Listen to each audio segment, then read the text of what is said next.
السلام علیکم friends, welcome to my YouTube channel. امید ہے آپ سب خیریت سے ہوں گے۔ ویڈیو سٹارٹ کرنے سے پہلے آپ ہمارے یوٹیوب چینل کو سبسکرائب کر دیں اور بیل آئیکن کو آل پہ سیٹ کر دیں تاکہ ہماری ہر نئی آنے والی ویڈیو آپ تک پہنچ جائے۔ تیرے میرے درمیاں از قلم انا الیاس۔ دل کے کسی کونے میں بہت شدید خواہش تھی اس ستمگر کو آج دیکھنے کی۔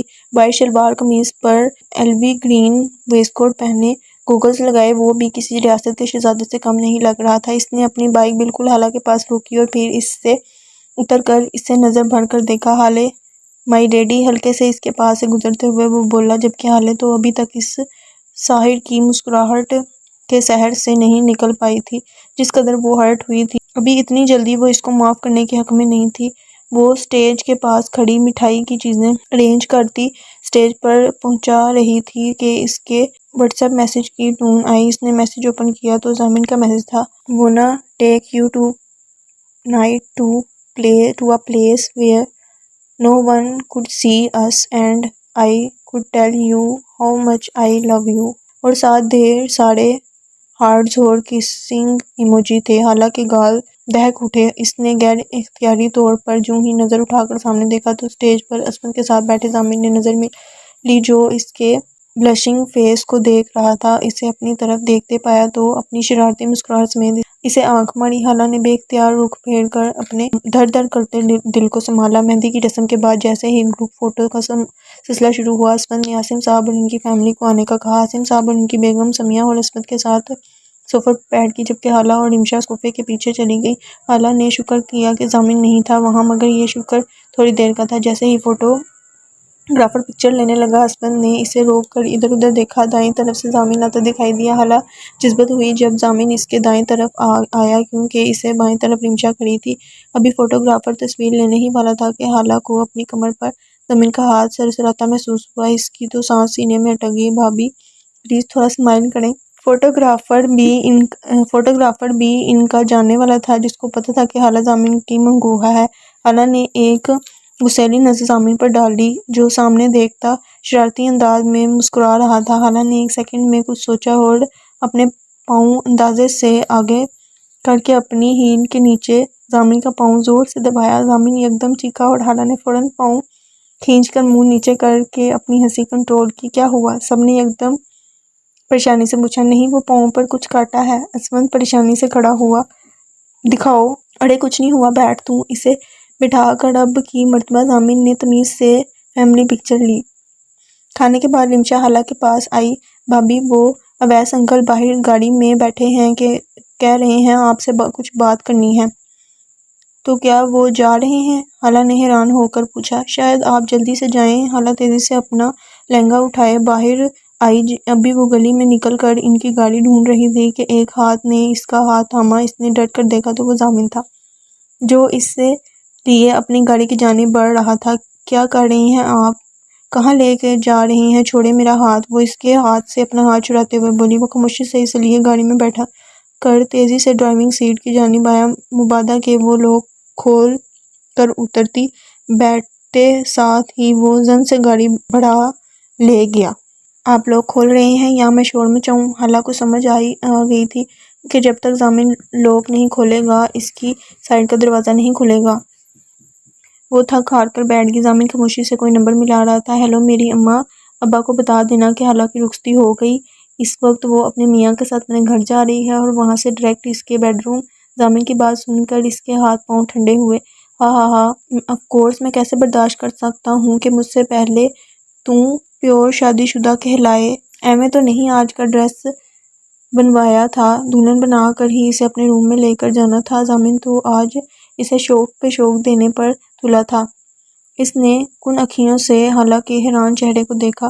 "چل اب باقی سب کو تو سنبھال لینا"۔ کہتے ساتھ ہی اس نے فون بند کر کے ایک نظر حالہ کے غصیلے چہرے پر ڈالی، پھر ہاتھ بڑھا کر اس کا جھومر ٹھیک کیا جو اس سے گاڑی میں زبردستی بٹھانے کے چکر میں اپنی جگہ سے ہٹ گیا تھا۔ حالہ نے غصے سے اس کا ہاتھ جھٹکا۔ "دھیان سے گاڑی چلائیں، جس گولڈن نائٹ کے چکر میں یہ ساری پلاننگ کی ہے نا، ایکسیڈنٹ کرا کے کہیں اس سے محروم نہ ہو جائیں"۔ "ہاں ہاں ہاں"۔ اس کی جلی کٹی بات نے ضامن کو قہقہے لگانے پر مجبور کیا۔ "کسی بھول میں مت رہیے گا، میں اتنی آسانی سے آپ کو اپنے ارادوں میں کامیاب نہیں ہونے دوں گی"۔ اس نے غصے سے ضامن کو گھوڑا۔ ہاں دشمنی کا کھلم کھلا اعلان ضامن اس کے لہجے سے محظوظ ہوا۔ گھر آتے ہی گاڑی اندر لے جا کر اس نے حالہ کی سائیڈ کا دروازہ کھولا اور ایک مرتبہ پھر آج اسے کوئی موقع دیے بغیر اپنے بازو میں اٹھایا۔ ضامن چھوڑیں میں چلی جاؤں گی، وہ اس کے سینے پر مکے مارتی ہوئے چلائی۔ ضامن نے جھک کر اس کے غصے سے لال ہوتی پیاری سی ناک کی ٹپ پر کس کیا اور بس یہیں اس کی بولتی بند ہو گئی۔ کمرے میں لا کر اسے بیڈ پر بٹھاتے ضامن نے پلٹ کر کمرے کے دروازے کو لاک کیا۔ حالہ کی تو حالت غیر ہو رہی تھی۔ وہ اس کے سامنے دونوں بیڈ کے پاس بیٹھا اور اس کی گود میں سر رکھ لیا۔ I'm extremely sorry for each and everything۔ میں نے آپ پہ ہاتھ اپنی محبت کی انتہا میں اٹھایا تھا۔ میرے لیے یہ تصور بھی اتنا جان لیوا تھا کہ کوئی آپ کا دعوے دار بن کر میرے پاس آئے، اور وہ کہتے ہیں نا کہ محبت اندھی ہوتی ہے، اور آپ کو پتہ ہے عشق انسان کو اندھا کر دیتا ہے، اور آپ سے میں نے عشق کیا تھا۔ پھر بھی میں اس سب کے لیے معافی مانگتا ہوں۔ جتنا مارنا ہے مجھے مار لیں، مگر مجھ سے دوری والی بات مت کریں۔ میں نے یہ دن بہت تکلیف میں گزارے ہیں، پلیز خالہ۔ ضامن ابھی بات کر ہی رہا تھا کہ ایک آنسو کا قطرہ اس کے بالوں پر گرا۔ یکدم اس نے سر اٹھایا تو دوسری طرف برسات شروع ہو چکی تھی۔ خالہ میری جان۔ وہ بے اختیار اس کے پاس بیڈ پر بیٹھا اور اسے باہوں میں لینا چاہا کہ اس نے روتے ہوئے غصے سے اس کا ہاتھ جھٹکے اور بولی، مت ہاتھ لگائیں مجھے۔ وہ روتے ہوئے بولی۔ ضامن نے زبردستی اسے کھینچ کر اپنے بازو میں بھینچا اور اس کے بالوں اور ماتھے پر بوسے دیے۔ اتنی تکلیف آپ کے تھپڑ سے نہیں ہوئی جتنی آپ کی بے اختیاری نے دی ہے۔ اس کے سینے پر سر رکھے وہ روتے ہوئے شکوے کر رہی تھی۔ ویری سوری، مجھے لگا میں تپتی دھوپ میں کھڑی ہو گئی ہوں۔ آپ تو میری چھاؤں ہیں، میرا سب سے قیمتی رشتہ۔ اگر آپ ایسے کریں گے تو میں کہاں جاؤں گی؟ رو رو کر وہ دل کی بھڑاس نکال رہی تھی۔ ضامن کے لیے اسے سمیٹنا مشکل ہو رہا تھا۔ آئندہ ایسے نہیں ہوگا۔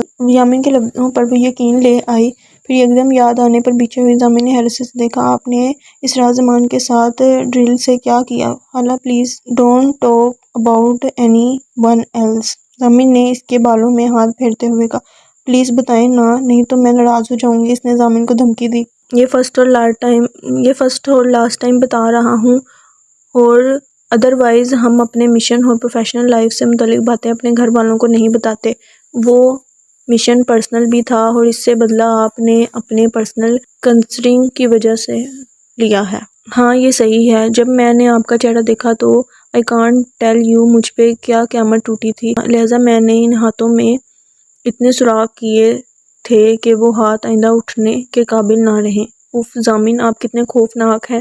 وہ حیرت سے پھٹی آنکھوں سے اس کی بات سنتی اس سے پیچھے سرکی۔ میں اس سے بھی دہشت ناک ہو جاؤں گا اگر اب آپ مجھ سے دور ہوئیں، اس لیے نہیں بتا رہا تھا۔ اس نے خالہ کو دھمکی دی۔ اس کے تو مجھ پہ اٹھنے والے ہاتھ کے ساتھ تو یہ سلوک کیا، اور آپ نے جو مجھ پر ہاتھ اٹھایا تھا اس کا کیا؟ خالہ نے اسے جتایا۔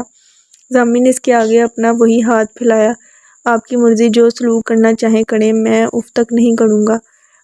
اپنی اسی جان لیوا مسکراہٹ سے اس نے خالہ کو دیکھا۔ خالہ نے ایک نظر اس کی آنکھوں میں جھانکا جہاں ہر طرف بس وہی تھی۔ اس نے دھیرے سے اس کے ہاتھ کو تھام کر اس پر اپنے لب رکھے، پھر اپنے گال سے مس کرتے ہوئے بولی، یہ ہاتھ تو میری نجات دہندہ ہے۔ ضامن نے مسکراتے ہوئے اسے اپنے ساتھ لگایا اور پھر اسے اپنی محبت کی بارش میں بھگونے لگا۔ The end.